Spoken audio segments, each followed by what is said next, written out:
بنی اسرائیل کو جس نے غلام بنا لیا تھا اور بہت طاقتور بادشاہ تھا.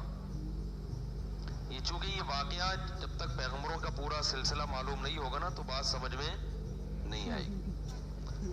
تو بنی اسرائیل کو پھر فرعون سے نجات ملی. صحیح ہے. پھر اللہ نے بنی اسرائیل سے کہا کہ اللہ نے فرعون کو تو خود غرق کر دیا, اب تمہارے پاس ایک حکومت آئی ہے, ریاست آئی ہے, اللہ کی کتاب بھی آ گئی, اب تم جہاد کرو بس آسمان سے. کم ہمت. تو ففرق بینی و بین القوم الفاسقین, میرے اور اس فاسق قوم کے درمیان اب جدائی ڈال دے, میں نہیں رہ سکتا ان کے ساتھ.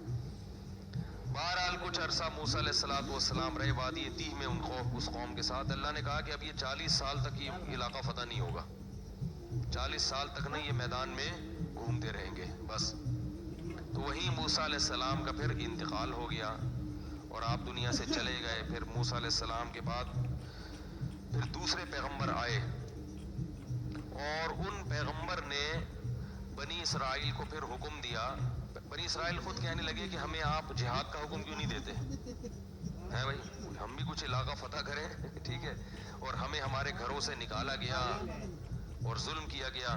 الم تر الی الملأ من بنی اسرائیل من بعد موسیٰ, اللہ فرماتے ہیں موسیٰ کے بعد بنی اسرائیل کی ایک جماعت تھی, کیا تم نے ان کو دیکھا؟ تو اس وقت کے نبی نے ان سے کہا کہ تم سے امید یہ ہے کہ جب تم پر جہاد فرض ہوگا تو تم لڑو گے نہیں. خالی پیلی کی اتنی زبردست انہوں نے دشمن نے حملہ کیا کہ قرآن کہتا ہے کہ یہ جو تھوڑے سے لوگ میدان جنگ میں ڈٹے نا, ان کو اندازہ ہو گیا کہ ہمارے قدم یہاں ٹھہر نہیں سکتے, ہم نہیں ٹھہر سکتے. تو اب اللہ سے دعا مانگ رہے ہیں, ربنا افرغ علینا صبرا وثبت اقدامنا وانصرنا علی القوم الکافرین. کیسے عجیب الفاظ ہیں, اے اللہ ہم پر صبر کو انڈیل دے. اس کے ذمہ سونپا جاتا ہے جو اس کام کا اہل بھی ہوتا ہے. تو اللہ تعالیٰ فرماتے ہیں ان کو کمانڈر بنا دیا گیا. یہود کوشش کر رہے ہیں پوری دنیا کو کنٹرول میں لینے کی. اس کی وجہ یہ ہے کہ سب سے قدیم آسمانی مذہب یہودیوں کا ہے اور اللہ نے ان کو بہت بڑی حکومت دی تھی. میں نے بتایا نا کہ دنیا میں جو خاندانی حکومتیں رہی ہیں وہ مذہبی ہی رہی ہیں. 3 مذہبوں نے دنیا میں دادا گیری کی ہے, بدماشی جسے کہتے ہیں, جائز بدماشی. ایک یہود نے کی ہے, پوری دنیا کو فتح کیا انہوں نے.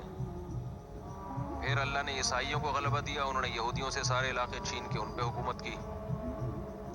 پھر اسلام جب دنیا میں آیا تو جو کام پہلے یہودیوں نے کیا تھا پھر ان کے ساتھ عیسائیوں نے کیا, تو پھر عیسائیوں کے ساتھ کس نے کیا؟ مسلمانوں نے. اچھا کمال کی بات یہ ہے کہ مسلمانوں کی یہودیوں سے لڑائیاں نہیں ہوئی ہیں, بہت کم, صرف نبی کے دور میں تو ہوئی وہ خیبر میں اور بنو قریظہ وغیرہ سے.